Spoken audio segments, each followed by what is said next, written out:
വരുന്നുണ്ട്. ബൈബിളിൽ യിരെമ്യാ പ്രവചനം 8-ാം അധ്യായം 8-ാം വാക്യത്തിൽ തന്നെ ഇങ്ങനെ കാണുന്നു: ഞങ്ങൾ ജ്ഞാനികൾ, യഹോവയുടെ ന്യായപ്രമാണം ഞങ്ങളുടെ പക്കലുണ്ട് എന്ന് നിങ്ങൾ പറയുന്നത് എങ്ങനെ? ശാസ്ത്രിമാരുടെ കള്ള എഴുത്തുകോൽ അതിനെ വ്യാജമാക്കി തീർത്തിയിരിക്കുന്നു. അപ്പോൾ ബൈബിളിൽ തന്നെ പറയുന്നുണ്ടല്ലോ, ശാസ്ത്രിമാരുടെ കള്ള എഴുത്തുകോൽ അതിനെ വ്യാജമാക്കി തീർത്തിരിക്കുന്നുവെന്ന്. അപ്പോൾ ശാസ്ത്രിമാര് തന്നെ ഇത് മാറ്റി എഴുതിയില്ലേ എന്ന് ബുദ്ധിയുള്ള ഒരു വ്യക്തി ചോദിക്കാം. അതെ, ആ കാലത്തുണ്ടായിരുന്ന ബൈബിൾ വ്യാഖ്യാതാക്കൾ അവരുടെ സൗകര്യത്തിനു വേണ്ടി ദൈവത്തിന്റെ കൽപ്പനകളെ മാറ്റിമറിച്ച പല സന്ദർഭങ്ങളുണ്ടായി. എന്നാൽ അങ്ങനെയുള്ള സന്ദർഭങ്ങളെ അതീവ കർശനമായി വ്യക്തമായി പ്രവാചകന്മാർ വിമർശിക്കുകയും താക്കീത് കൊടുക്കുകയുമാണ് ചെയ്തിട്ടുള്ളത് എന്ന് യിരെമ്യാ പ്രവചനം 8:8 നമുക്ക് കാണുവാൻ സാധിക്കും. അതിന്റെ മറുപടി മർക്കോസിന് സുവിശേഷം 7-ാം അധ്യായത്തിന്റെ 6 മുതൽ നാം ഇങ്ങനെ വായിക്കുന്നു: യേശു ക്രിസ്തുവിന്റെ അടുക്കൽ അവരെ കടന്നു വന്നതായ സമയത്ത് ഉപദേശങ്ങളിൽ വ്യത്യാസം വരുത്തുവാൻ അവരാഗ്രഹിച്ചപ്പോൾ യേശു ക്രിസ്തു അരുളി ചെയ്തു. മർക്കോസ് 7-ാം അധ്യായത്തിന്റെ 6-ാം വാക്യം മുതൽ ഞാനത് വായിക്കുവാൻ താല്പര്യപ്പെടുകയാണ്. ഈ ജനം അധരം കൊണ്ട് എന്നെ ബഹുമാനിക്കുന്നു, എങ്കിലും അവരുടെ ഹൃദയം എങ്കിൽ നിന്ന് ദൂരത്ത് അകന്നിരിക്കുന്നു. മാനുഷ്യ കൽപ്പനകളായ ഉപദേശങ്ങളെ അവർ ഉപദേശിക്കുന്നുകൊണ്ട് എന്നെ വ്യർത്ഥമായി ഭജിക്കുന്നു. അപ്പോൾ ദൈവത്തിന്റെ മാറ്റമില്ലാത്ത വചനങ്ങളിൽ മാനുഷ്യ കൽപ്പനകളും കൂടെ ചേർത്ത് ഇവർ അതിനെ വ്യാജമാക്കുന്ന ഒരു സന്ദർഭമുണ്ടായി. അതിനെക്കുറിച്ച് ദൈവത്തിന്റെ ആത്മാവ് പ്രവാചകനായ യിരെമ്യാവിൽ കൂടെ രേഖപ്പെടുത്തുകയാണ്. അവരപ്രകാരം ചെയ്തിരിക്കുന്നു. യേശുക്രിസ്തുവിന്റെ കാലത്ത് അങ്ങനെയുള്ള വ്യാജ ഉപദേശങ്ങളുമായി വന്ന ചില എഴുത്തുകാരുണ്ടായിരുന്നു, വ്യാഖ്യാതാക്കൾ. ആ വ്യാഖ്യാതാക്കളെ കുറിച്ച് യേശു പറയുന്നത് ശ്രദ്ധിക്കുക: നിങ്ങൾ ദൈവകൽപ്പന വിട്ടുകളഞ്ഞ് മനുഷ്യരുടെ സമ്പ്രദായം പ്രമാണിക്കുന്നു. ദൈവകൽപ്പന, വിശുദ്ധ ബൈബിൾ, അത് വിട്ട് അതിന്റെ വ്യാഖ്യാനങ്ങൾ എഴുതുന്നു. അതെന്താണെന്ന് താൻ പറയുകയാണ്. പിന്നെ അവരോട് പറഞ്ഞത്: നിങ്ങൾ സമ്പ്രദായം പ്രമാണിപ്പാൻ വേണ്ടി ദൈവകൽപ്പന തള്ളിക്കളയുന്ന നന്നായി. നിന്റെ അപ്പനെയും അമ്മയെയും ബഹുമാനിക്ക എന്നും അപ്പനെയോ അമ്മയോ പ്രാകുന്നവൻ മരിക്കണമെന്ന് മോശ കൽപ്പിച്ചുവല്ലോ. നിങ്ങളോ ഒരു മനുഷ്യൻ അപ്പനോടോ അമ്മയോടോ നിനക്കെന്നാൽ ഉപകാരമായി വരേണ്ടത് വഴിപാടെന്നർത്ഥമുള്ള ഖുർബാൻ എന്ന് പറഞ്ഞാൽ മതി എന്ന് പറയുന്നു. തന്റെ അപ്പനോ അമ്മയ്ക്കോ മേലാൽ ഒന്നും ചെയ്യുവാൻ അവനെ സമ്മതിക്കുന്നതുമില്ല. ഇങ്ങനെ നിങ്ങൾ ഉപദേശിക്കുന്ന സമ്പ്രദായത്താൽ ദൈവകൽപ്പന ദുർബലമാക്കുന്നു. വളരെ കർശനമായി അങ്ങനെയുള്ള ചെറിയ കാര്യങ്ങളെ പോലും യേശു താക്കീത് ചെയ്യുകയാണ് ഇവിടെ ചെയ്യുന്നത്. വളരെ സൂക്ഷ്മതയോടെ ദൈവത്തിന്റെ വചനത്തെ യേശു അന്വേഷിച്ച് അതിൽ യഹൂദന്മാര് വരുത്തിയ തെറ്റുകളെ താൻ തിരുത്തുന്നു.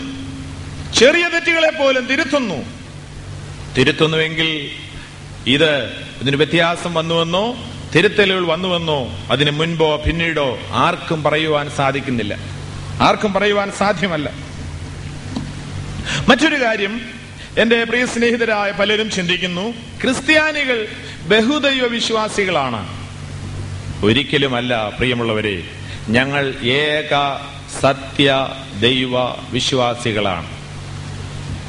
പലരുടെ തെറ്റിദ്ധാരണകളാണ് നാം മാറ്റേണ്ടത്. സ്നേഹ സംവാദമാണ്. ഞങ്ങളെക്കുറിച്ച് പല പ്രിയപ്പെട്ടവര് തെറ്റിദ്ധരിച്ചിരിക്കുന്ന ഒരു കാര്യമാണ്, ഞങ്ങൾ 3 ദൈവങ്ങളെ ആരാധിക്കുന്നു. പ്രപഞ്ച സൃഷ്ടാവായ സർവശക്തനായ ദൈവം ഏകനായിരിക്കുമ്പോൾ എങ്ങനെയാണ് നിങ്ങൾ 3 ദൈവങ്ങളെ ആരാധിക്കുന്നത് എന്നാണ് അവർ ചോദിക്കുന്നത്. ഇല്ല, ഞങ്ങൾ ഏക ദൈവ വിശ്വാസികളാണ്.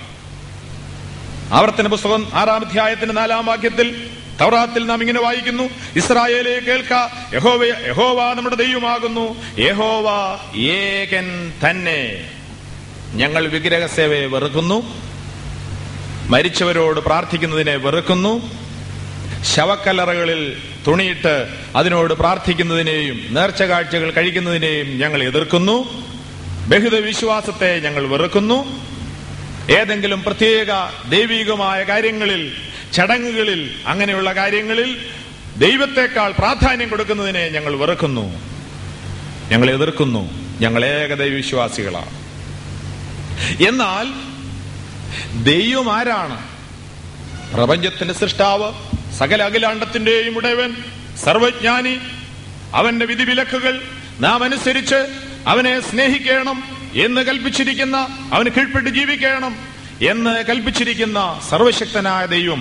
അങ്ങനെയുള്ളവർ ഗേഹത്തിലും പരത്തിലും ഈ ഭൂമിയിലും സ്വർഗത്തിലും മോക്ഷം, സ്വർഗീയ ആനന്ദം അവിടുന്ന് പ്രദാനം ചെയ്യുന്നു. ഞങ്ങളത് വിശ്വസിക്കുന്നു. എന്നാൽ ഈ ദൈവം എലോഹീം എന്നാണ് ഉൽപ്പത്തി പുസ്തകം 1-ാം അധ്യായം ആരംഭിക്കുന്നത്. എലോഹീം, ദൈവത്തിന്റെ നാമങ്ങളിൽ ഒന്നാണ് എലോഹീം.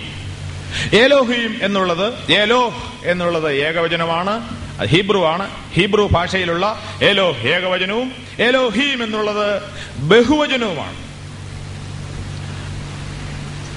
ആദിയിൽ ദൈവം ആകാശവും ഭൂമിയും സൃഷ്ടിച്ചു. സൃഷ്ടിയെക്കുറിച്ചാണ് ഉൽപ്പത്തി പുസ്തകത്തിൽ നാം വായിക്കുന്നത്. സൃഷ്ടാവായ ദൈവം എലോഹീം ബഹുവചനത്തിലാണ് പറഞ്ഞിരിക്കുന്നത്. മനുഷ്യന്റെ പരിമിതമായ ബുദ്ധിക്ക് മനസ്സിലാക്കുവാൻ സാധിക്കാത്ത നിലയിൽ ദിവ്യ രഹസ്യങ്ങൾ ദൈവിക സത്തയിൽ അടങ്ങിയിരിക്കുന്നു. ഞാന് എന്റെ ലാബറട്ടറിയിൽ എന്റെ ഗ്ലാസിനുള്ളിൽ ഞാൻ പരിശോധിച്ച് കണ്ടുപിടിക്കുവാൻ സാധിക്കുന്ന ഒരു കേവലം സാധാരണ രഹസ്യമല്ല ദൈവം. പ്രപഞ്ചത്തിന്റെ ഉടമസ്ഥൻ ദൈവം ആത്മാവാണ്. ആത്മാവാകും ദൈവത്തെ മനസ്സിലാക്കണമെങ്കിൽ വളരെ സൂക്ഷ്മതയോടും ബുദ്ധിയോടും വളരെ ഭയത്തോടും കൂടെ ആ വിഷയം നാം പഠിക്കേണ്ടിയിരിക്കുന്നു. ഞാൻ പറയട്ടെ, വളരെ സാധാരണ കാര്യങ്ങൾ പോലും നമുക്ക് ഗ്രഹിക്കുവാൻ ബുദ്ധിമുട്ടാണ്. നമ്മുടെ ബുദ്ധിയിൽ അത് ഗ്രഹിക്കാൻ ബുദ്ധിമുട്ടാണ്. പിന്നെ എങ്ങനെയാണ് ദൈവത്തെക്കുറിച്ചുള്ള സ്വർഗീയ രഹസ്യങ്ങൾ മുഴുവൻ നമുക്ക് ഗ്രഹിക്കുവാൻ സാധ്യമല്ല.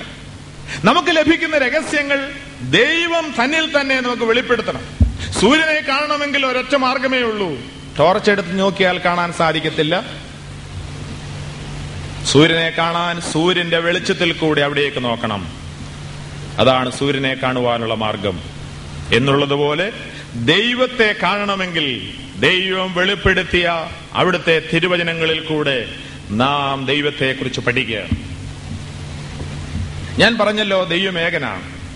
എന്നാൽ ഈ ഏകനായ ദൈവത്തിൽ 3 ആളത്വങ്ങളുണ്ട് എന്നാണ് വിശുദ്ധ ബൈബിൾ വെളിപ്പെടുത്തുന്നത്. അതെങ്ങനെയാണ്? 3 ദൈവങ്ങളാണോ? അല്ല, ഏകദൈവം. ആ ദൈവത്തെ വെളിപ്പെടുത്തിയിരിക്കുന്നു പിതാവാം ദൈവം. യേശുക്രിസ്തു മനുഷ്യനായി ജനിച്ചതുകൊണ്ട് അവിടുന്ന് പുത്രനല്ല, നിത്യതയിൽ തന്നെ നിത്യനായ പുത്രനായ ദൈവം ആയതുപോലെ പരിശുദ്ധാത്മാവാം ദൈവം.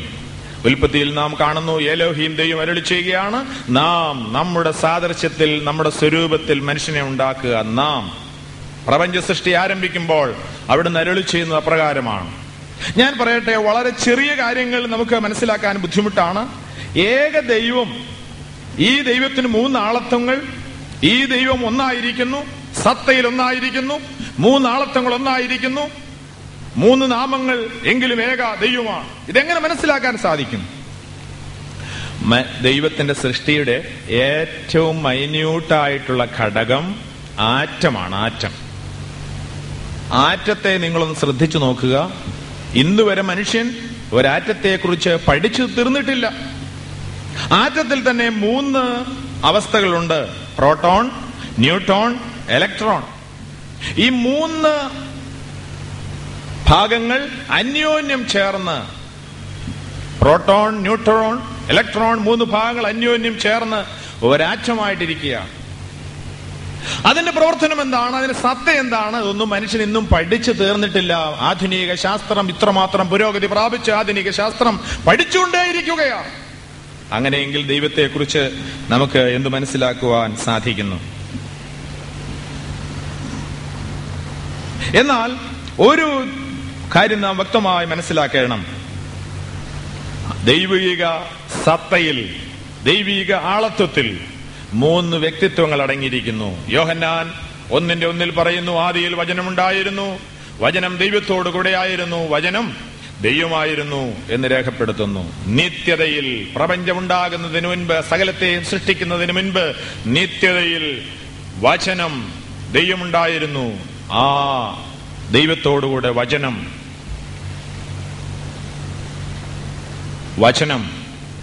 ഇസ്ലാം മതത്തിലും ഈ സത്യത്തിന്റെ ഒരു ഭാഗം നമുക്ക് കാണുവാൻ സാധിക്കുന്നു.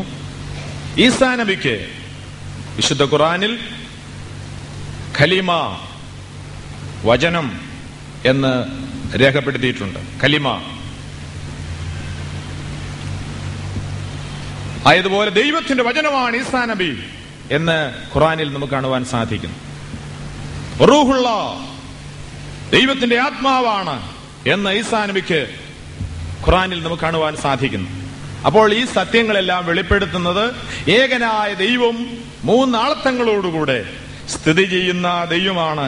വിശുദ്ധ ബൈബിൾ പറയുന്നു, വചനം ദൈവമായിരുന്നു, അവൻ ദൈവത്തോടുകൂടെ ആയിരുന്നു.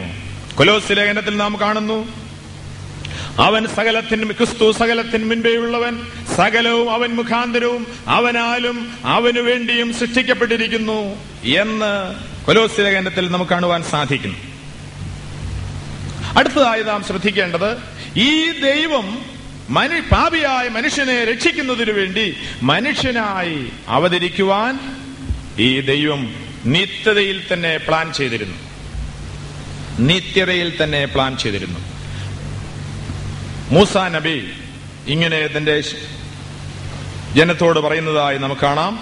നിങ്ങൾ മോശയെ വിശ്വസിച്ചുവെങ്കിൽ, ക്ഷമിക്കണം, ആവർത്തന പുസ്തകം 18-ാം അധ്യായത്തിന്റെ 18-ാം വാക്യത്തിൽ, നിന്നെ പോലെ ഒരു പ്രവാചകനെ ഞാൻ അവർക്ക് അവരുടെ സഹോദരന്മാരുടെ ഇടയിൽ നിന്നും എഴുന്നേൽപ്പിക്കും. മൂസാ നബി പറയുകയാണ്, നിന്നെ പോലെ ഒരു പ്രവാചകനെ ഞാൻ അവർക്ക് അവരുടെ സഹോദരന്മാരുടെ ഇടയിൽ നിന്നും എഴുന്നേൽപ്പിക്കും.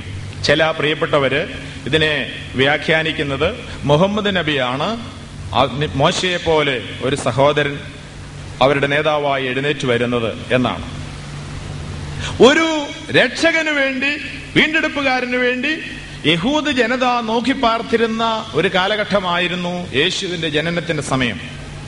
ഒരു മശിഹായിക്ക് വേണ്ടി, മശിഹ എന്ന് പറഞ്ഞാൽ അഭിഷിക്തൻ, അയക്കപ്പെട്ടവൻ, അതിനുവേണ്ടി നോക്കി പാർത്തിരുന്ന കാലഘട്ടമാണ്. യേശു